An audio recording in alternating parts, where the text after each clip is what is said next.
Tender coconut ice cream பார்க்கலாமா? ஒரு mixie ஜாரில் அந்த வழுக்க தேங்காவை ஆட் பண்ணிவிட்டு இளநியோட தண்ணியும் ஊற்றி நல்லா கிரைண்ட் பண்ணி எடுத்துக்கோங்க. ஒரு பேனில் 1/2 லிட்டர் பால் ஆட் பண்ணிக்கோங்க. அந்த பால்லேருந்தே கொஞ்சோண்டு எடுத்து ஒரு ஸ்பூன் கார்ன்ஃப்ளவர் மாவை ஆட் பண்ணி நல்லா மிக்ஸ் பண்ணி விட்டுருங்க. மிக்ஸ் பண்ண கார்ன்ஃப்ளவர் மாவை அந்த பால்லே ஆட் பண்ணி நல்லா மிக்ஸ் பண்ணி விடுங்க. அது ஓரளவுக்கு திக்காகட்டும். நெக்ஸ்ட்டு அதில் ஒரு 1/2 கப் மில்க் மெய்ட் ஆட் பண்ணிக்கோங்க. நல்லா மிக்ஸ் பண்ணியும் விட்டுருங்க. அது ஓரளவுக்கு திக்கானதுக்கப்புறம் ஆற விட்டுருங்க.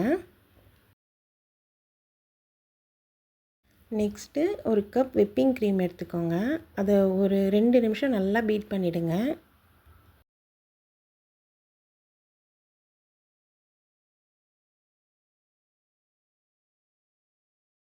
நெக்ஸ்ட்டு அது கூடவே நம்ம கிரைண்ட் பண்ணி வச்சுருக்க டெண்டர் கோகோனட் ஆட் பண்ணிக்கோங்க. ஆட் பண்ணி இதை ஒரு நிமிஷம் நல்லா பீட் பண்ணி எடுத்துக்கோங்க. நெக்ஸ்ட்டு நம்ம பாலில் கார்ன்ஃப்ளவர் மில்க் மெய்ட்லாம் ஆட் பண்ணி வச்சுருக்கோம் இல்லையா, அதையும் ஆட் பண்ணிக்கோங்க. அதை ஆட் பண்ணி ஒரு 3 மினிட்ஸ் நல்லா பீட் பண்ணி எடுத்துக்கோங்க.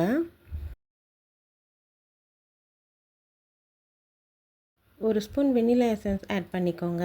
அதை ஆட் பண்ணியும் நல்லா பீட் பண்ணி விட்டுருங்க. தேங்காவை குட்டி குட்டியாக இந்த மாதிரி கட் பண்ணி எடுத்து வச்சுருக்கோம். அதையும் லாஸ்ட்டாக ஆட் பண்ணி நல்லா மிக்ஸ் பண்ணி விட்டுருங்க. நெக்ஸ்ட்டு ஒரு ஏர்டைட் பாக்ஸில் ஆட் பண்ணி ஃப்ரீஸ் பண்ணிவிடுங்க.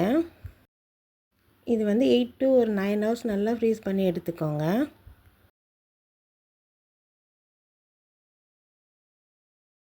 நைன் ஹவர்ஸ் ஃப்ரீஸ் பண்ணி எடுத்ததுக்கப்புறம் டேஸ்டியான tender coconut ice cream ready. Try பண்ணி பாருங்கள்.